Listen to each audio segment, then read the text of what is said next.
فدعا النبي صلى الله عليه وسلم فاطمة আল্লাহর হাবিব সাল্লাল্লাহু আলাইহি ওয়াসাল্লাম ফাতেমা রাদিয়াল্লাহু তাআলা আনহাকে ডাকলেন, ওয়া হাসানান ওয়া হুসাইনান, এবং আল্লাহর নবী হাসান হুসাইন রাদিয়াল্লাহু তাআলা আনহুমাকে ডাকলেন। ওয়া আলিয়ুন খালফা যহরিহি, হযরত আলী রাদিয়াল্লাহু তাআলা আনহু আল্লাহর হাবিবের পিছনে ছিলেন। ফাজাল্লালাহুম ফি কিসাইন, আল্লাহর হাবিব সাল্লাল্লাহু আলাইহি ওয়াসাল্লাম তাদেরকে চাদর দিয়া ডেকে ফেললেন।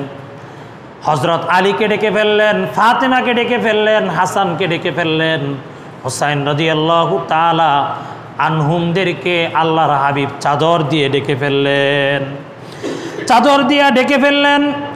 আর আল্লাহর হাবিব বললেন, আল্লাহুম্মা হাউলাই আহলু বাইতি ফাআযহিব আনহুমুর রিজসা ওয়া তাহহিরহুম তাতহীরা।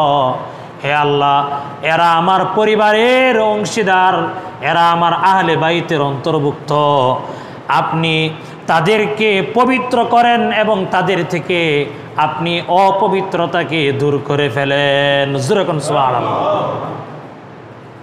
যেহেতু উম্মে সালামা রাদিয়াল্লাহু তাআলা আনহার ঘরে এই ঘটনা, উম্মে সালামা রাদিয়াল্লাহু তাআলা আনহা ডাক দিয়া বললেন, ইয়া রাসূলুল্লাহ, ইয়া হাবিবাল্লাহ, ওয়া আনা মাআহুম ইয়া রাসূলুল্লাহ, আমি কি তাদের অন্তর্ভুক্ত হব না? ফাতেমাকে আপনি ডাকলেন, আলীকে ডাকলেন, হাসানকে ডাকলেন, হুসাইনকে ডাকলেন, আমি উম্মে সালামা কি আহলে বাইতের অন্তর্ভুক্ত হব না? আল্লাহর হাবিব সাল্লাল্লাহু আলাইহি ওয়াসাল্লাম বললেন, আনতি আলা মাকানিকি, তুমি তোমার অবস্থানেই থাকো, ওয়া আনতি ইলা খাইরিন, এবং তুমি কল্যাণের মধ্যে রয়েছ। অর্থাৎ আল্লাহর হাবিব সাল্লাল্লাহু আলাইহি ওয়াসাল্লাম উম্মে সালামা রাদিয়াল্লাহু তাআলা আনহাকে বললেন, তোমরা তো আমার স্ত্রী, আমার স্ত্রীরা তো আহলে বাইতের অন্তর্ভুক্ত। এটা আল্লাহ তাআলা সূরা আহজাবের 33 নং আয়াতেই ঘোষণা করেছেন, বলি সুবহানাল্লাহ।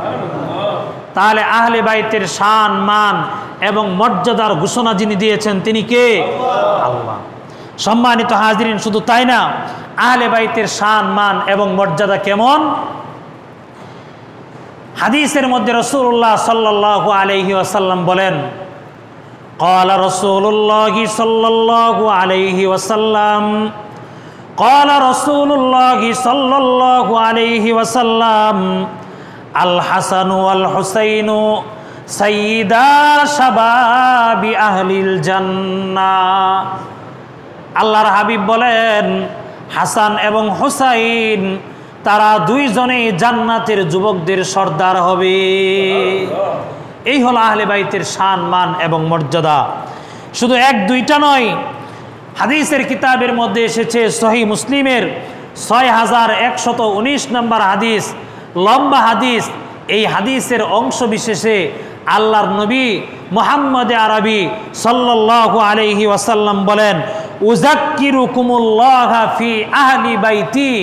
আল্লাহ রাসূল এই কথাটা, এই বাক্যটা 3 বার বলেছেন, একবার নয়, দুবার নয়, আল্লাহর নবী 3 বার বারবার এই বাক্যটা উচ্চারণ করেছেন। আল্লাহর নবী বলেছেন, উযাক্কিরুকুমুল্লাহ ফি আহলি বাইতি, হে আমার উম্মতেরা, আমি আমার আহলে বাইতের ব্যাপারে আল্লাহ রাব্বুল আলামিনের কথা তোমাদেরকে স্মরণ করিয়ে দিচ্ছি, বলি সুবহানাল্লাহ। সম্মানিত হাজিরিন, জামে তিরমিজির 3788 নম্বর হাদিসের মধ্যে এসেছে, হযরত যায়েদ ইবনে আরকাম রাদিয়াল্লাহু তাআলা আনহু থেকে বর্ণিত, আন যায়েদ ইবনে আরকাম রাদিয়াল্লাহু তাআলা আনহু قال قال رسول الله صلى الله عليه وسلم إني تارك فيكم ما إن تمسكتم به لن تضلوا بعدي أحدهما أعظم من الآخر كتاب الله حبل ممدود من السماء إلى الأرض وعترتي أهل بيتي ولن يتفرقا حتى يرد علي الحوض। আল্লাহর হাবিব সাল্লাল্লাহু আলাইহি ওয়াসাল্লাম বলেন, যায়েদ ইবনে আরকাম রাদিয়াল্লাহু তাআলা আনহু থেকে বর্ণিত, তিনি বলেন, রাসূলুল্লাহ সাল্লাল্লাহু আলাইহি ওয়াসাল্লাম বলেছেন, ইন্নী তারিকুন ফিকুম মা ইন তামাসসাকতুম বিহি, আমি তোমাদের কাছে দুটি জিনিস রেখে যাচ্ছি। আল্লাহর নবী বলেন, আমি তোমাদের কাছে দুইটা জিনিস রেখে যাচ্ছি। একটা হলো কিতাবুল্লাহি, আল্লাহর কিতাব এই কোরআন আল কারীম, আরেক যেটা হাবলুন মামদুদুন মিনাস সামাই ইলাল আরদি, এই কোরআন এমন একটা রশি যেটা হাবলুন মামদুদুন মিনাস সামাই ইলাল আরদি, আসমান থেকে জমিন পর্যন্ত লম্বা বিস্তৃত একটা রশি হলো এই কোরআন আল কারীম। আর অপরটি হলো ওয়াইতরাতি আহলু বাইতি, আমার পরিবার অর্থাৎ আহলে বাইত। আল্লাহর হাবিব সাল্লাল্লাহু আলাইহি ওয়াসাল্লাম বলেন, ওয়ালাই ইয়াতাফাররাকা, এই কোরআন এবং আহলে বাইত আমার পরিবার অর্থাৎ ফাতেমা রাদিয়াল্লাহু তাআলা আনহা, হাসান হুসাইন রাদিয়াল্লাহু তাআলা আনহুমা, হযরত আলী রাদিয়াল্লাহু তাআলা আনহু এবং ওনার সম্মানিত স্ত্রীগণ, আমাদের আম্মা জানগণ, তারা হলেন আহলে বাইতের অন্তর্ভুক্ত। আহলে বাইতের অন্তর্ভুক্ত হলেন তারা। আল্লাহ নবী বলেন, এই কোরআন এবং আহলে বাইত এই দুইটা কখনো বিচ্ছিন্ন হবে না। কতক্ষণ পর্যন্ত? হাত্তা ইয়ারিদা আলাইয়াল হাউদা, যতক্ষণ না এই কোরআন এবং আহলে বাইত আমার কাছে হাউজে কাউসারে উপস্থিত হবে। জোরে কোন সুবহানাল্লাহ। মুহতারাম হাজিরিন, এর মানে হলো আহলে বাইতের অন্তর্ভুক্ত যারা আছেন তারা আল্লাহর হাবিব সাল্লাল্লাহু আলাইহি ওয়াসাল্লামের সাথে হাউজে কাউসারে মিলিত হওয়ার পূর্ব পর্যন্ত কখনো তারা পথভ্রষ্ট হবে না। এই কোরআনকে যারা আঁকড়ে ধরবে তারাও কখনো পথভ্রষ্ট হবে না।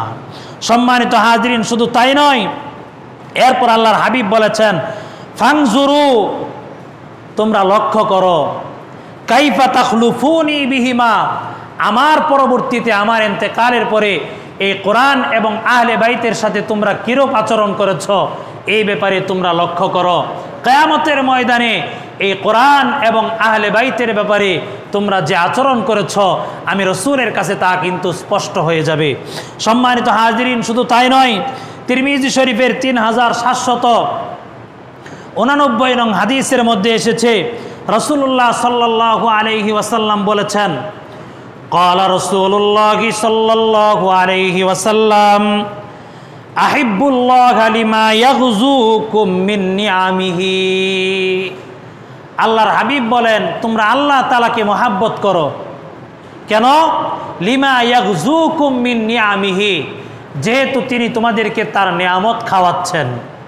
যেহেতু আল্লাহ তাআলা আমাদেরকে তার নিয়ামত খাওয়াচ্ছেন, আল্লাহ রাসূল বলেন, এই জন্য তোমরা আল্লাহ তাআলাকে মহব্বত করো।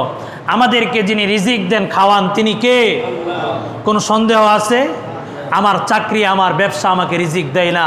আমার রিজিকের ব্যবস্থা যিনি করেন তিনি কে? সম্মানিত হাজিরিন, আল্লাহর হাবিব সাল্লাল্লাহু আলাইহি ওয়াসাল্লাম বলেন, ওয়া আহিব্বু নি, এবং আমাকে তোমরা মহব্বত করো লিহুব্বিল্লাহ, আল্লাহকে মহব্বত করার কারণে। আল্লাহ নবী বলেন, তোমরা আল্লাহকে মহব্বত করার কারণে আমাকে মহব্বত করো। ওয়া আহিব্বু আহলা বাইতি, এবং আমার আহলে বাইতকে মহব্বত করো, আমার পরিবারের লোকদেরকে তোমরা মহব্বত করো লিহুব্বি, আমার মহব্বতের কারণে।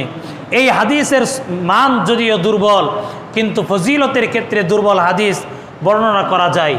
সম্মানিত হাজিরিন, এই আয়াত এবং হাদিসগুলো দিয়ে আমি আপনাদেরকে যে বিষয়টা বোঝানোর চেষ্টা করলাম, এটা হলো আহলে বায়েত নবীর পরিবারের অন্তর্ভুক্ত যারা, তাদের শান, মান, মর্যাদা, ইজ্জত স্বতন্ত্রভাবে যিনি দিয়েছেন তিনি কে? আল্লাহ। এরপরে আহলে বাইতের মধ্য থেকে ইমাম হুসাইন রাদিয়াল্লাহু তাআলা আনহুকে আল্লাহ সুবহানাহু ওয়া তাআলা এক্সট্রা আলাদা স্বতন্ত্র শান, মান এবং মর্যাদা দান করেছেন। বলি সুবহানাল্লাহ। কি শান, মান, মর্যাদা দিয়েছেন? হাদিসের মধ্যে এসেছে, তিরমিজি শরীফের 3772 নম্বর হাদিস, সুইলা রাসূলুল্লাহ সাল্লাল্লাহু আলাইহি ওয়াসাল্লাম, সুইলা রাসূলুল্লাহ সাল্লাল্লাহু আলাইহি ওয়াসাল্লাম, আইয়ু আহলি বাইতিকা হাব্বু ইলাইকা, ক্বালা আল হাসান ওয়াল হুসাইন। আল্লাহর হাবিব সাল্লাল্লাহু আলাইহি ওয়াসাল্লামকে প্রশ্ন করা হলো, আহলে বাইতের মধ্য থেকে আপনার কাছে কে বেশি মহাব্বতের, কে বেশি ভালোবাসার পাত্র? আল্লাহর হাবিব বললেন, আল হাসানু ওয়াল হুসাইন, আহলে বাইতের মধ্যে আমার ভালোবাসার পাত্র হলো হাসান এবং হুসাইন রাদিয়াল্লাহু তাআলা আনহুমা। জোরে কোন সুবহানাল্লাহ। প্রিয় হাজিরিন, শুধু তাই নয়, জামে তিরমিজির 3779 নম্বর হাদিসের মধ্যে এসেছে, হযরত আলী রাদিয়াল্লাহু তাআলা আনহু থেকে বর্ণিত, তিনি বলেন, কি বলেন? আনা আলী রাদিয়াল্লাহু আনহু আল হাসানু আশবাহু বিরাসূলিল্লাহি সাল্লাল্লাহু আলাইহি ওয়াসাল্লাম মা বাইনা সাদরি ইলা রাসি ওয়াল হুসাইনু আশবাহু বিরাসূলিল্লাহি সাল্লাল্লাহু আলাইহি ওয়াসাল্লাম মা কানা আসফালা মিন যালিকা।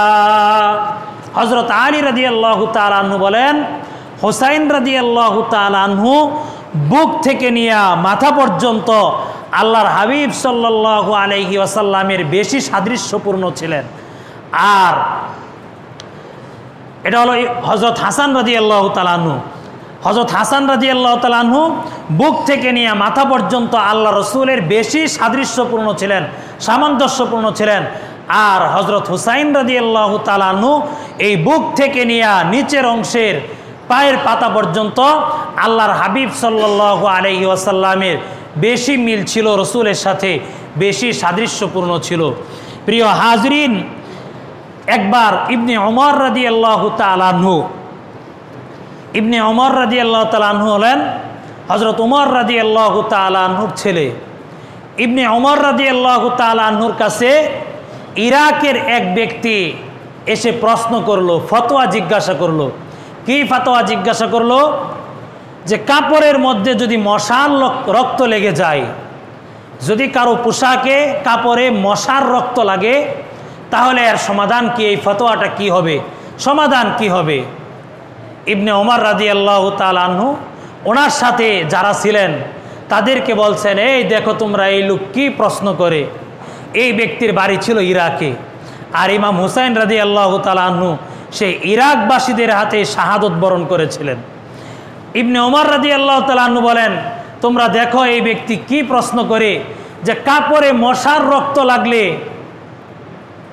এর সমাধান কি এই ব্যক্তি জিজ্ঞাসা করে, অথচ তারা আল্লাহর হাবিব সাল্লাল্লাহু আলাইহি ওয়াসাল্লামের দৌহিত্র, আল্লাহর হাবিব সাল্লাল্লাহু আলাইহি ওয়াসাল্লামের কলিজার টুকরা ইমাম হুসাইনকে, তারা হাসানকে হুসাইনকে উভয়কেই তারা শহীদ করে দিয়েছে। এসে কি প্রশ্ন করে, কাপড়ে মশার রক্ত লাগলে কি হবে? আর তারা আল্লাহ রসুলের কলিজার টুকরা ইমাম হুসাইনকে তারা শহীদ করে দিয়েছে। ইবনে ওমর রাদিয়াল্লাহু তাআলা আনহু বলেন, সামিআতু রাসূলুল্লাহি সাল্লাল্লাহু আলাইহি ওয়াসাল্লাম ইয়াকুল, আমি আল্লাহ রসুলকে বলতে শুনেছি, ইন্নাল হাসানা ওয়াল হুসাইনা রাইহানাতায়া মিনাদ দুনিয়া, আমার দুই নাতি হাসান এবং হুসাইন, এই দুইজন হলো দুনিয়াতে আমার জন্য দুইটি ফুল। জোরে কোন সুবহানাল্লাহ। আল্লাহ নবীর দুইটা পুষ্প ছিলেন, দুটি ফুল ছিলেন, হাসান এবং হুসাইন রাদিয়াল্লাহু তাআলা আনহুমা। প্রিয় হাজিরিন, আল্লাহর হাবিব সাল্লাল্লাহু আলাইহি ওয়াসাল্লাম হাদিসের মধ্যে বলেছেন, ইমাম হুসাইন রাদিয়াল্লাহু তাআলা আনহু যে শহীদ হবেন, এর ভবিষ্যৎবাণী হাদিসের মধ্যে পাওয়া যায়। হযরত সালমা রাহিমাহুল্লাহু তাআলা মহিলা তাবিঈ ছিলেন। উনি আল্লাহর হাবিব সাল্লাল্লাহু আলাইহি ওয়াসাল্লামের স্ত্রী উম্মে সালামা রাদিয়াল্লাহু তাআলা আনহার ঘরে গেলেন। উম্মে সালামা রাদিয়াল্লাহু তাআলা আনহার ঘরে যাওয়ার পরে তিনি দেখলেন, ওয়াহিয়া তাবকি, উম্মে সালামা রাদিয়াল্লাহু তাআলা আনহা কান্নাকাটি করছেন। তো সালামা রহিমাহুল্লাহু তাআলা উনি বললেন, আম্মা জান, আপনি কেন কাঁদছেন? মা ইউবকি, কি আপনাকে কোন জিনিস কাঁদাচ্ছে?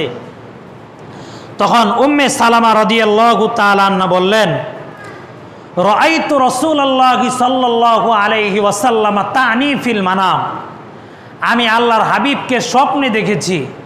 আল্লাহ নবীর স্ত্রী বলছেন, আমি আমার হাবিব সাল্লাল্লাহু আলাইহি ওয়াসাল্লামকে স্বপ্নে দেখেছি ঘুমের মধ্যে, যে আল্লাহর হাবিব সাল্লাল্লাহু আলাইহি ওয়াসাল্লামের দাড়িতে এবং আল্লাহর হাবিব সাল্লাল্লাহু আলাইহি ইসলামের চুল মুবারকে ওয়াফি লিহিয়াতিহি ওয়া শারিহি আত-তুরাব, আল্লাহর নবীর চুল এবং দাড়িতে ধুলো মিশ্রিত, ধুলোয় দূষিত, ধুলো মলিন হয়ে আছে। তো উম্মে সালামা রাদিয়াল্লাহু তাআলা আনহা আল্লাহ রসুলকে স্বপ্নে জিজ্ঞাসা করলেন, মা লাকা ইয়া রাসূলুল্লাহ, ও আল্লাহ রসুল আপনার এই অবস্থা কেন, আপনার দাড়ি এবং চুলে ধুলি কেন? আল্লাহর হাবিব সাল্লাল্লাহু আলাইহি ওয়াসাল্লাম বললেন, শাহিদতু কতলাল হুসাইনি আনিফান, এইমাত্র আমি দেখে আসলাম আমার দৈহিত্র হুসাইনকে কারবালার প্রান্তরে এইমাত্র শহীদ করে দেওয়া হয়েছে। সম্মানিত হাজরিন, আহলে বাইতের শান মান এবং মর্যাদা আল্লাহর কোরআন ঘোষণা করেছে, রসুলের হাদিস ঘোষণা করেছে। আহলে বাইতের প্রতি শান মান মর্যাদা ভালোবাসা রাখা এটা ঈমানের একটা অংশ, কথা বলেন ঠিক কিনা? আল্লাহর হাবিব সাল্লাল্লাহু আলাইহি ওয়াসাল্লাম এক হাদিসে বলেছেন, আমার আহলে বাইতের সাথে যারা মিত্রতা রাখবে আমি রসুল তাদের সাথে মিত্রতা রাখবো, মিত্রতা পোষণ করব। আর যারা আমার আহলে বাইতের সাথে যুদ্ধ ঘোষণা করবে আমি রসুল তাদের সাথে যুদ্ধ ঘোষণা করব। প্রিয় হাজরিন, আমি এতক্ষণ এই দীর্ঘ টাইম আপনাদেরকে এই কথাগুলো বলে এই জিনিসটাই বোঝানোর চেষ্টা করলাম।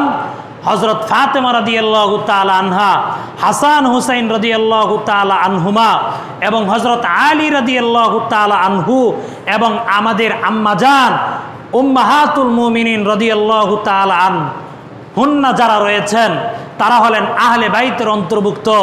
এই আহলে বাইতের শান মান এবং মর্যাদা অস্বীকার করতে পারে তারাই যারা রসুলের দুশমন, কথা বলেন ঠিক কিনা?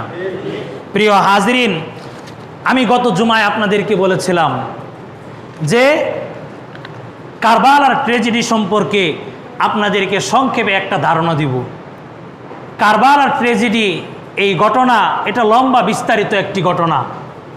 এই সংক্ষিপ্ত সময়ে এটাকে বিস্তারিতভাবে আপনাদের সামনে উপস্থাপন করার কোনো সুযোগ নাই, সময় নাই। তবে আপনাদেরকে সংক্ষিপ্তভাবে এই ঘটনাটা আমি এইভাবে বুঝাতে চাই যে আল্লাহর হাবিব সাল্লাল্লাহু আলাইহি ওয়াসাল্লাম ইন্তেকাল করার পরে মুসলমানদের খলিফা হলেন আবু বকর সিদ্দিক রাদিয়াল্লাহু তাআলা আনহু। আল্লাহ রসুলের জীবদ্দশায় আল্লাহর নবী ইশারা ইঙ্গিতে বুঝাইয়া গিয়েছেন যে আমার পরে খলিফা হবে আবু বকর সিদ্দিক রাদিয়াল্লাহু তাআলা আনহু। কি ইশারা? একটা ইশারা হলো আল্লাহর নবী বলেছেন, মুরু আবা বাকরিন ফালইউসাল্লি বিন্নাস, হে সাহাবীরা আবু বকরকে নির্দেশ দাও রসুলের জীবদ্দশায়, রসুলের হায়াতে, যে আবু বকর যেন লোকদেরকে নিয়ে সালাত আদায় করে, নামাজ আদায় করে।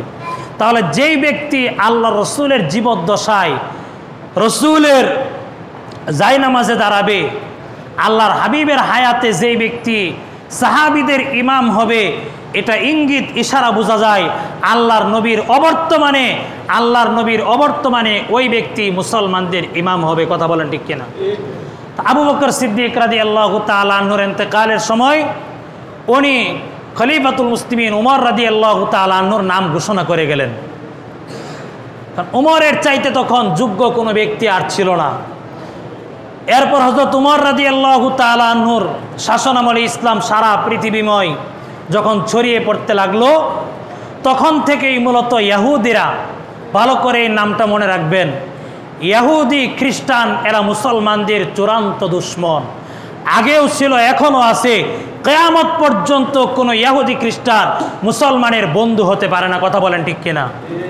আমি লাস্টে বলবো, এই ইহুদিরা যখন উমর রাদিয়াল্লাহু তাআলা আনহুর শহীদ হয়ে গেলেন, উমর রাদিয়াল্লাহু তাআলা আনহু 6 জনকে পরামর্শক বানায়া গেলেন যে এই 6 বিশিষ্ট সাহাবী পরামর্শ করে পরবর্তী খলিফা নিযুক্ত করবে।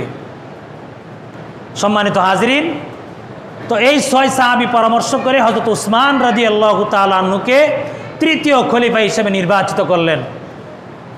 তখন আব্দুল্লাহ ইবনে সাবা নামক এক ইহুদি আবু বকর সিদ্দিক রাদিয়াল্লাহু তাআলা আনহুর শাসনামলে, হযরত উমরের শাসনামলে মুসলমানদের মধ্যে বিভেদ ছিল না, মুসলমানদের মধ্যে ঐক্য ছিল, একতা ছিল। উসমান রাদিয়াল্লাহু তাআলা আনহু উনি নরম তবিয়তের ছিলেন, সাধারণ ছিলেন, নরম তবিয়তের ছিলেন। ওনার স্বভাব চরিত্র অত্যন্ত নম্র এবং ভদ্র ছিল। তো ইহুদিরা চিন্তা করলো মুসলমানদের এই জয় জয়কার, যেদিকেই মুসলমান যায় ওই দিকেই রাষ্ট্র ইসলামের পতাকা তলে চলে আসে, যেইভাবেই হোক মুসলমানদের এই বিজয় যাত্রাকে থমকে দিতে হবে, যেইভাবেই হোক মুসলমানদেরকে আটকাইয়া দিতে হবে। তখন আব্দুল্লাহ ইবনে সাবা নামক এক ইহুদি সে চক্রান্ত করলো মুসলমানদেরকে কিভাবে আলাদা করা যায়, মুসলমানদের ঐক্যে কিভাবে ফাটল ধরানো যায়। আজকেও দেখবেন সারা পৃথিবীতে ইহুদি খ্রিস্টানদের কাজ একটাই, এক মুসলিম রাষ্ট্রকে আরেক মুসলিম রাষ্ট্রের সাথে যুদ্ধ বাজায় রাখবে। কথা বলেন ঠিক কিনা? কারণ সারা পৃথিবীর মুসলমান যদি এক হয়ে যায় তাহলে ইহুদি খ্রিস্টানের অস্তিত্ব বিশ্বের মানচিত্রে থাকবে না। এটা ইহুদি খ্রিস্টান ভালো করে বুঝে, কারণ মুসলমানদের কাছে ঈমানের শক্তি আছে, ঈমানের পাওয়ার আছে। মুসলমান তো সেই জাতি যাদের সংখ্যা 313 জন বদর রণাঙ্গনে, কাফেরদের সংখ্যা 1000। এই 313 জনের কাছে 1000 কাফের শোচনীয়ভাবে যিনি পরাজিত করিয়ে দিয়েছেন তিনি কে? সেই রব, সেই আল্লাহ এখনো আছে না নাই? আছে। এই জন্য ইহুদি খ্রিস্টানদের চক্রান্ত হলো মুসলমানদের মধ্যে পরস্পর ঝগড়া লাগাইয়া দাও, তারা যেন ঐক্যে না আসতে পারে, তারা যেন একতায় না আসতে পারে। তো আব্দুল্লাহ ইবনে সাবা ঐক্য কিভাবে নষ্ট করবে? উসমান রাদিয়াল্লাহু তাআলা আনহুর আমলে তো ভালোই চলছে, ঐক্য নষ্ট করবে কিভাবে? এই ইহুদি নামকা ওয়াস্তে মুসলমান হয়েছে, বড় জুব্বা লাগিয়েছে, বড় পাগড়ি পরিধান করেছে। এই জন্যই বড় জুব্বা আর বড় পাগড়ি পরলেই কেউ সঠিক মুসলমান হয়ে যায় না। অনেক ইহুদি খ্রিস্টান আছে, অনেক মুনাফিক আছে, এই বড় জুব্বা আর পাগড়ি লাগায়া মুসলমানদের দামি বস্তু ঈমান ধ্বংস করে। কথা বলেন ঠিক কিনা?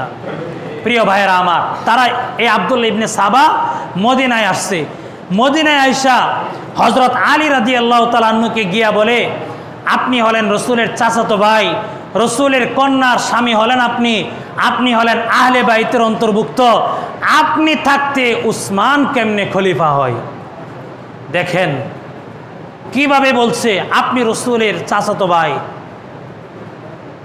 আপনি আহলে বাইতের অন্তর্ভুক্ত, আপনি রসুলের কন্যার স্বামী, আপনি থাকতে উসমান কেমনে খলিফা হয়?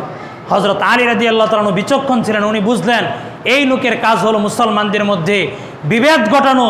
হযরত আলী রাদিয়াল্লাহু তাআলা আনহু তাকে কোনো প্রশ্রয় দিলেন না। এরপরে সে আবার মদিনা থেকে চলে গেল, আবার তার কিছু মুরিদ, তার কিছু ভক্ত জোগাড় করে আবার হজের মৌসুমে মদিনায় আসলো। তখন বড় বড় সাহাবীরা মক্কায় ছিলেন। এই আব্দুল্লাহ ইবনে সাবা মদিনায় এসে এবার জুমার সময় উসমান রাদিয়াল্লাহু তাআলা আনহু মিম্বরে খুতবা দিচ্ছেন। এই অবস্থায় সে তার মুরিদান সহ উসমান রাদিয়াল্লাহু তাআলা আনহুর বিরুদ্ধে সে প্রতিবাদ গড়ে তুলল। উসমান রাদিয়াল্লাহু তাআলা আনহু ভেঙ্গে পড়লেন। এই ব্যক্তি একবার মদিনা থেকে বের করে দেওয়া হলো, আবার এই ব্যক্তি তার ভক্ত মুরিদান সহ মুসলমানদের মধ্যে বিভেদ ঘটাইতে চায়। কি উসমান রাদিয়াল্লাহু তাআলা আনহুর ব্যাপারে কি সমস্যা?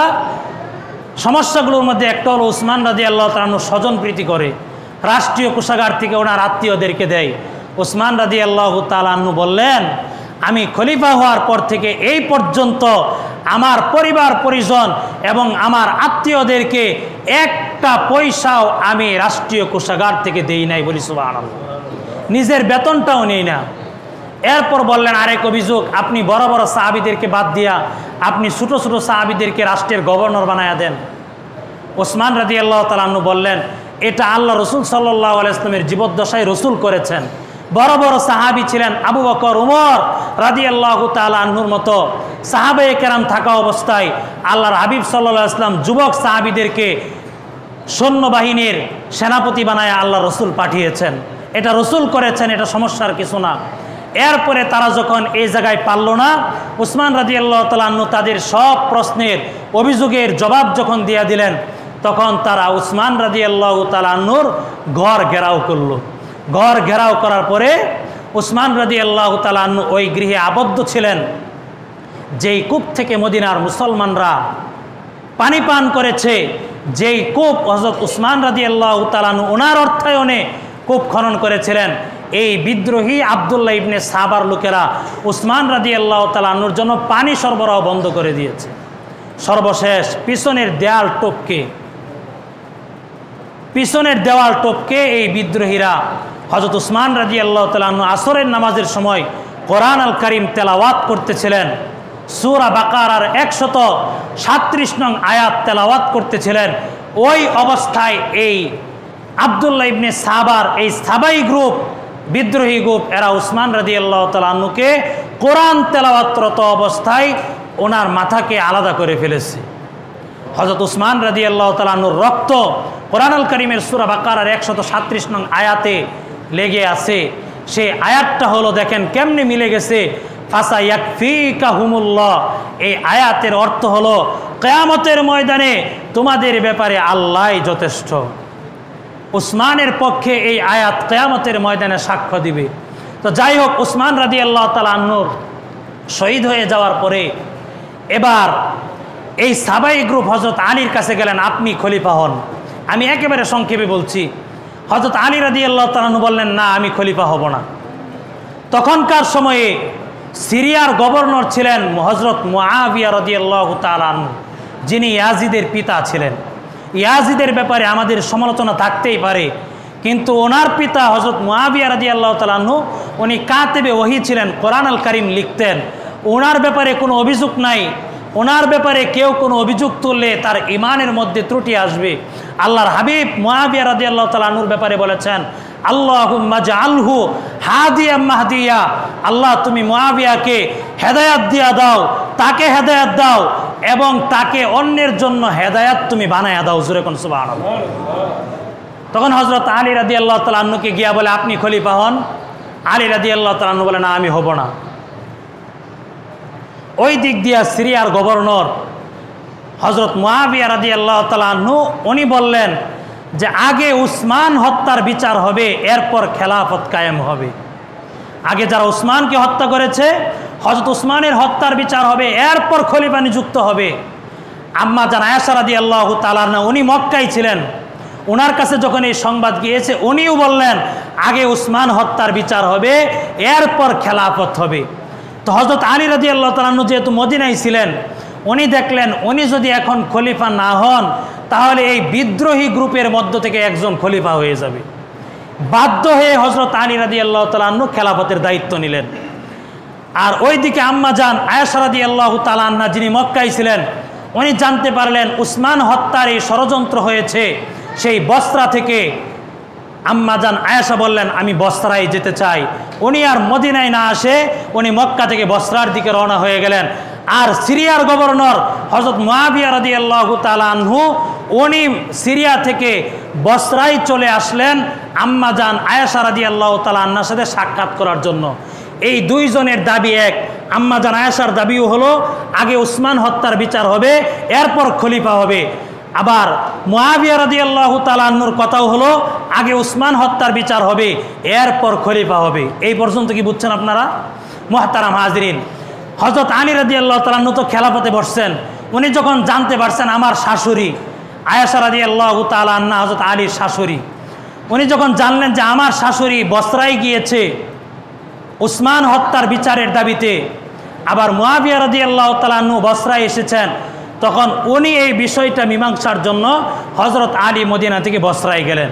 বসরায় যাওয়ার পরে এই তিনজনের মধ্যে মীমাংসা হয়ে গেল যে আগে উসমান হত্যার বিচার হবে। আপনি মদিনায় ফিরে গিয়ে আপনি খেলাফতে আসেন, থাকেন, অসুবিধা নাই, কিন্তু আগে আপনি প্রাধান্য দিবেন উসমান হত্যার বিচার। ওই যে আব্দুল্লাহ ইবনে সাবা, এখন তো তারা আটকে যাবে, তারা তো উসমানকে হত্যা করেছে। এবার তারা বুঝলো যদি এই তিন গ্রুপের মধ্যে তো সন্ধি হয়ে গেছে, এখন যদি তাদের মধ্যে ফাটল ধরানো না যায় তাহলে তো আমরা ধরা পড়ে যাব। তারা রাতের অন্ধকারে আম্মা জান আয়েশার তাবুতে এবং মুআবিয়া রাদিয়াল্লাহু তাআলা আনহুর তাবুতে অতর্কিতভাবে হামলা চালায়া দিল। তো রাতের অন্ধকারে পরস্পরকে হামলা করলো। সকালবেলায় হযরত আলী আম্মা জানের কাছে গিয়া বলেন, আম্মা জান, এটা আমাদের পক্ষ থেকে হামলা ছিল না, আসলে হযরত আলীর পক্ষ থেকে কোনো হামলা ছিল না, কিন্তু তারা মনে করেছেন হযরত আলী হামলা করেছেন আর হযরত আলীও মনে করেছেন মুয়াবিয়া আর আয়েশা রাদিয়াল্লাহু তাআলা আনহু থেকে মনে হয় হামলা এসেছে। এরপরে যারা নিহত হওয়ার শহীদ হওয়ার তারা তো হয়েই গেল, দুই পক্ষের লোকেই মুসলমান। মুহতারাম হাজরিন, এটাকে বলা হয় জঙ্গে জামাল। এরপর হযরত আলী মদিনায় চলে আসলেন আর মুয়াবিয়া রাদিয়াল্লাহু তাআলা আনহু সিরিয়ায় চলে গেলেন। এরপর এই সাহাবাই গ্রুপ সিরিয়ায় গিয়ে মুয়াবিয়াকে বললেন যে হযরত আলী কিন্তু আপনার ব্যাপারে ষড়যন্ত্র করতেছে, আপনাকে গভর্নরের পদ থেকে নামায়া দিবে। আর হযরত আলীর কাছে আয়েশা বলছে যে সিরিয়ায় গিয়া কিন্তু মুয়াবিয়া আপনার বিরুদ্ধে সৈন্য জমা করতেছে, আপনার খেলাফতের বিরুদ্ধে ঘোষণা দিবে। মুহতারাম হাজরিন, তখন আবার মুসলমান এবং মুসলমান এই দুই গ্রুপের আবার যুদ্ধ হলো, যার নাম হলো সিফিন যুদ্ধ। আগের যুদ্ধ হলো জঙ্গে জামাল, উষ্টির যুদ্ধ, পরেরটা হলো সিফিন যুদ্ধ। এই দুই যুদ্ধই কোনো কাফের মুশরিকদের সাথে হয় নাই, মুসলমানের সাথে হয়েছে। 90,000 সাহাবী এবং তাবি এই দুই যুদ্ধে শহীদ হয়েছে। মুহতারাম হাজরিন, কারা লাগিয়েছে? এই ইহুদিরা। তাদের চক্রান্ত একটাই, মুসলমানদেরকে আলাদা করে দাও, মুসলমান যেন এক হতে না পারে। মুসলমান এক হলেই তাদের রাজত্ব শেষ, মুসলমান এক হলেই তাদের কর্তৃত্ব শেষ। এটাই হলো তাদের মিশন। মুহতারাম হাজরিন, এরপর তারা মিশন করলো, লম্বা ঘটনা। তারা মিশন করলো এক রাতে হযরত আলীকেও মেরে ফেলবে, হযরত মুয়াবিয়াকেও হত্যা করবে, আমর ইবনুল আসকেও হত্যা করবে। তারা দুইজনকে হত্যা করতে সক্ষম হয় নাই, কিন্তু হযরত আলীকে হত্যা করতে সক্ষম হয়েছে। হযরত আলীর হত্যার পরে হযরত হাসান রাদিয়াল্লাহু তাআলা আনহু খেলাফতে বসলেন। এই দ্বন্দ্ব তো আছেই। হযরত হাসান রাদিয়াল্লাহু তাআলা আনহু দেখলেন মুসলমানদের মধ্যে এই যুদ্ধ, এই দ্বন্দ্ব আর কতদিন থাকবে। উনি 5-6 মাস পরে উনি গিয়া মুয়াবিয়া রাদিয়াল্লাহু তাআলা আনহুর হাতে গিয়া ওনার খেলাফতের দায়িত্ব দিয়া দিলেন। 20 বছরের মতো 40 হিজরি থেকে নিয়ে 61 হিজরি পর্যন্ত এই 20 বছর মুয়াবিয়া রাদিয়াল্লাহু তাআলা আনহু মুসলমানদের খলিফা ছিলেন এবং সারা পৃথিবীতে মুসলমানদের কোনো দ্বন্দ্ব ছিল না, কোনো যুদ্ধ ছিল না। সারা পৃথিবীতে আবার ঐক্য প্রতিষ্ঠিত হয়েছিল, সারা পৃথিবীতে মুসলমানদের আবার জয়যাত্রা শুরু হয়েছিল। সমস্যা হলো কোথায়? মুয়াবিয়া রাদিয়াল্লাহু তাআলা আনহু যখন 61 হিজরিতে ইন্তেকাল করেন, ইন্তেকালের পূর্বে উনি ওনার পুত্র ইয়াজিদকে খলিফা নিযুক্ত করে গেলেন। এটা ওনার ইজতিহাদি ভুল ছিল, এটা ওনার ইজতিহাদি ভুল ছিল। ইজতিহাদি ভুলের ব্যাপারে বুখারীর হাদিস এসেছে, বলার সময় নাই। ইজতিহাদি ভুল যদি কেউ করে, ভুল করলেও একটা সওয়াব পাবে, ইজতিহাদ করার সওয়াব, আর যদি সঠিক করে তাহলে 2টা সওয়াব পাবে। তো মুয়াবিয়া রাদিয়াল্লাহু তাআলা আনহুর এটা ইজতিহাদগত ভুল ছিল, ওনার পুত্রকে খলিফা বানায়া দেওয়া। এরপর ওনার পুত্র খলিফা হওয়ার পরে মদিনার সাহাবীরা, ইমাম হুসাইন তো মদিনায় থাকেন, মদিনার সাহাবীরা ওনাকে খলিফা মানলেন না। না মানার কারণে ইয়াজিদ যখন দেখলো হুসাইন রাদিয়াল্লাহু তাআলা আনহুর মতো এমন বিশিষ্ট সাহাবী আমাকে খলিফা না মানলে তো আবার বিশৃঙ্খলা সৃষ্টি হবে, তখন মদিনার গভর্নরকে উনি পত্র লিখলেন, যেভাবেই হোক, চাপ প্রয়োগ করে হোক, হুসাইনকে আমার পক্ষে তুমি বায়াত গ্রহণ করো। চাপ দেওয়া হলো, হুসাইন রাদিয়াল্লাহু তাআলা আনহু বায়াত গ্রহণ করলেন না, মক্কায় চলে আসলেন। ওই দিক দিয়া সেই সাহাবাই গ্রুপ, সেই কুফার লোকেরা ইমাম হুসাইনকে চিঠি দেওয়া শুরু করলো, আপনি কুফায় চলে আসেন, আমরা আপনার হাতে বায়াত হব। ইয়াজিদকে আমরা খলিফা মানি না, আপনাকে আমরা খলিফা মানব। ইয়াজিদ ছিল সিরিয়ার দামেস্কে। মুহতারাম হাজরিন, এইভাবে 1000-এর অধিক চিঠি আসার পরে ইমাম হুসাইন রাদিয়াল্লাহু তাআলা আনহু আহলে বাইতের পরিবারের সদস্যদেরকে নিয়ে, বিবি বাচ্চাদেরকে নিয়ে, কিছু ভক্ত অনুরক্তদেরকে নিয়ে উনি রওনা হলেন সেই কুফার উদ্দেশ্যে। আবার কুফার উদ্দেশ্যে যখন রওনা হবেন, তখন আব্দুল্লাহ ইবনে আব্বাসের মতো সাহাবী, যিনি রাইসুল মুফাসসিরিন, কোরআন আল কারীমের সবচাইতে বড় মুফাসসির আল্লাহ রসুলের পরে, উনি হুসাইনকে নিষেধ করেছেন। বলেছেন, হুসাইন, এই কুফাবাসী আপনার পিতার সাথে গাদ্দারি করেছে, আপনার পিতাকে হত্যা করেছে, উসমানকে হত্যা করেছে, এরা আপনাকে হত্যা করবে, এরা প্রতারক, এরা ভণ্ড, এরা ধোঁকাবাজ, আপনি তাদের কথায় যাবেন না। হুসাইন রাদিয়াল্লাহু তাআলা আনহু কর্ণপাত করেন নাই। আরও সাহাবীরা নিষেধ করেছেন। হুসাইন রাদিয়াল্লাহু তাআলা আনহু গেলেন। যাওয়ার পূর্বে মুসলিম ইবনে আকিলকে পাঠিয়েছিলেন পরিস্থিতি পর্যবেক্ষণ করার জন্য। সেই মুসলিম ইবনে আকিলকে ইয়াজিদের বাহিনী সেই কুফার গভর্নরের প্রাসাদ থেকে ফেলে দিয়ে তাকে হত্যা করেছে। মুহতারাম হাজরিন, অনেক লম্বা ঘটনা। হুসাইন রাদিয়াল্লাহু তাআলা আনহু তো ওই দিক দিয়ে রওনা হয়ে গেছেন। মুসলিম ইবনে আকিল যখন কুফায় গেছে, গিয়া দেখে কুফার পরিবেশ খুব ভালো, সবাই হুসাইনকে চায়। কিন্তু যখন ইয়াজিদের বাহিনীর কাছে এই মুসলিম ইবনে আকিল গ্রেফতার হয়ে গেছে, তখন কুফার লোক সব আবার ইয়াজিদের পক্ষে চলে গিয়েছে, প্রাণের বয়ে সবাই ইয়াজিদের পক্ষে চলে গেছে। মুহতারাম হাজরিন, ওই দিক দিয়া তো মুসলিম ইবনে আকিল পত্র পাঠায় দিয়েছে, হুসাইন আপনি আসেন, কোনো সমস্যা নাই। ওই দিক দিয়া তাকে হত্যা করে ফেলেছে। হুসাইন রাদিয়াল্লাহু তাআলা আনহু রওনা হলেন। প্রতিমধ্যে অনেক ঘটনা, সর্বশেষ কারবালার প্রান্তরে গেলেন। কারবালার প্রান্তরে যাওয়ার পরে হুসাইন রাদিয়াল্লাহু তাআলা আনহু প্রস্তাব দিয়েছিলেন, আমাকে মক্কায় ফিরে যেতে দাও, আমাকে সরাসরি ইয়াজিদের সাথে কথা বলতে দাও, আমি তো যুদ্ধের জন্য আসিনি। আল্লামা ইকবাল রহিমাহুল্লাহ তাআলা উনি কবিতার মধ্যে বলেছেন, মুঝে কুফা ওয়ালো মুসাফির না সমঝো, মে আয়া নেহি হো বুলায়া গায়া হো। আল্লামা ইকবাল বলেছেন, হুসাইন বলেছেন, হে কুফাবাসী, আমি মুসাফির না, আমি এমনি আসি নাই, আমাকে তোমরা দাওয়াত করে এনেছো। লম্বা কবিতা। সর্বশেষ বলেছেন, মে মুর্দা নেহি হো জিলায়া গায়া হো, আমি মরি নাই, আমাকে শাহাদতের মৃত্যু দান করা হয়েছে। জোরে কোন সুবহানাল্লাহ। মুহতারাম হাজিরিন, তাহলে 61 হিজরির 10 মুহররম ইমাম হুসাইন রাদিয়াল্লাহু তাআলা আনহু শহীদ হলেন, শাহাদতের অমীয় সুধা পান করেছেন। ইয়াজিদ এবং তার বাহিনীর কপাল পুড়েছে। ইতিহাস সাক্ষী, ইয়াজিদ সহ, ইবনে জিয়াদ সহ, শিমার ইবনে জিল জাওশান সহ, জাফর ইবনে ইয়াজিদ হুসাইনের পক্ষে চলে এসেছিলেন, সাদ সহ যারাই, সাদ ইবনে উমর সহ, উমর ইবনে সাদ সহ যারাই হুসাইন রাদিয়াল্লাহু তাআলা আনহুর সাথে হত্যাকাণ্ডে জড়িত ছিল, এদের মর্মান্তিক পতন হয়েছে, এদের পরিণতি অত্যন্ত ভয়ানক হয়েছে। সম্মানিত হাজিরিন, এই কারবালার এই ঘটনা থেকে আমাদের শিক্ষা হলো, আমরা হকের পক্ষে আছি, হকের পক্ষে ছিলাম, হকের পক্ষে আছি, জীবনের শেষ রক্তবিন্দু থাকা অবস্থায় আমরা হকের পক্ষেই থাকবো। কথা বলেন ঠিক কিনা? প্রিয় মুসল্লিবৃন্দ, শুধু তাই নয়, হকের পক্ষে আপনি কেমনে থাকবেন? ওই যে আব্দুল্লাহ ইবনে সাবার লোকেরা চক্রান্ত করেছিল, আজকেও আমাদের এই 90 ভাগ মুসলমানের এই রাষ্ট্র নিয়ে, ইসলাম মুসলমানিত্বকে নিয়ে আজকে চক্রান্ত হচ্ছে। বলবেন কেমনে?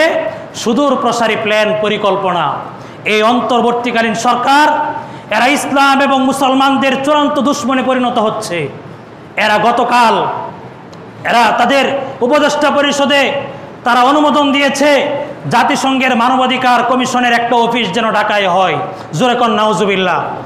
এই জাতিসংঘ আমেরিকা যেসব রাষ্ট্রের মধ্যে মানবাধিকারের নামে যারা অফিস করেছে, ওই রাষ্ট্রের স্বাধীনতা, সার্বভৌমত্ব, ইসলাম এবং মুসলমানকে ধ্বংস করেছে। কথা বলেন ঠিক কিনা? প্রিয় ভাইয়েরা আমার, এই লাল চামড়ার এই কুকুরের দল, এরা মুসলমানদের বন্ধু হতে পারে না। আপনি ভাবছেন তাদের কাছ থেকে আমাদের মানবাধিকার শিখতে হবে? কিসের মানবাধিকার? আপনি দেখেন, প্রতি 2 মিনিটে আমেরিকায় একজন নারী ধর্ষিতা হয়, ভারতে প্রতি 22 মিনিটে একজন নারী ধর্ষিত হয়। এই ইহুদি খ্রিস্টানদের কাছ থেকে আমাদের মানবাধিকার শিখতে হবে না। আমাদের মানবাধিকার শিক্ষার জন্য আল্লাহর কোরআন রয়েছে। কথা বলেন ঠিক কিনা? আমাদের মানবাধিকার শিক্ষার জন্য ইসলাম রয়েছে। এই অন্তর্বর্তীকালীন সরকার মনে করেছে হাজারো যুবকের, হাজারো মানুষের রক্তের বিনিময়ে আজকে তারা রাষ্ট্রে এসেছে, তারা বহুদিন থাকবে। এই দেশে ইসলাম মুসলমানদের শত্রুতা করে যারাই ক্ষমতায় থাকতে চেয়েছে, এদের পতন যিনি ঘটিয়েছেন তিনি কে? এই 90 ভাগ মুসলমানের এই রাষ্ট্র থেকে ইসলামকে ধ্বংস করা যাবে না। কথা বলেন ঠিক কিনা? কারণ এদেশের মানুষ ধর্মকর্ম যাই পালন করুক, কিন্তু ইসলামকে অন্তর দিয়া ভালোবাসে। কথা বলেন ঠিক কিনা? প্রিয় ভাইয়েরা আমার, তীব্র আন্দোলন গড়ে তোলা হবে সারা দেশ থেকে। ইসলাম মুসলমান, আমাদের স্বাধীনতা, সার্বভৌমত্ব বিপন্ন হবে। আমেরিকা যার বন্ধু, তার কোনো শত্রুর প্রয়োজন হয় না। ভারত যার বন্ধু, তার শত্রুর প্রয়োজন হয় না। এরা ইসলাম মুসলমানদের চূড়ান্ত দুশ্মন। প্রিয় ভাইয়েরা আমার, ওলামায়ে কেরামের পক্ষ থেকে ডাক আসবে। রাজনৈতিক দলগুলো তারা ভিন্ন মত পোষণ করেছে, তারাও এই অফিস ঢাকায় স্থাপন করার পক্ষে না। সবার পক্ষকে আপনি গণভোট করেন, সারা বাংলাদেশের মানুষ যদি ভোট দেয় তাহলে আপনি অফিস প্রতিষ্ঠা করতে দেন। আপনি গণভোট না করে আপনারা এই কয়েকজন উপদেষ্টা মিলে এদেশের স্বাধীনতা, সার্বভৌমত্ব, ইসলাম মুসলমানকে আপনি ধ্বংস করবেন, এই অথরিটি আপনাকে কেউ দেয় নাই। কথা বলেন ঠিক কিনা? ভাইয়েরা আমার, আন্দোলন গড়ে তোলা হবে, ডাক আসবে। দলমত নির্বিশেষে এদেশের স্বাধীনতা আমাদের ভবিষ্যৎ প্রজন্মকে, এই দেশ যেন আবার ফিলিস্তিন না হয়, এই দেশ যেন গাজায় রূপান্তরিত না হয়, এই দেশ যেন সিরিয়া না হয়, এই দেশ যেন ইরাকের মতো মুসলমানদের অধপতন যেন না হয়। আল্লাহ পাক রব্বুল আলামিন আমাদেরকে ইসলাম কোরআন সুন্নাহ নিয়ে এই দেশে বেঁচে থাকার তৌফিক দান করেন। সবাই বলে আমিন।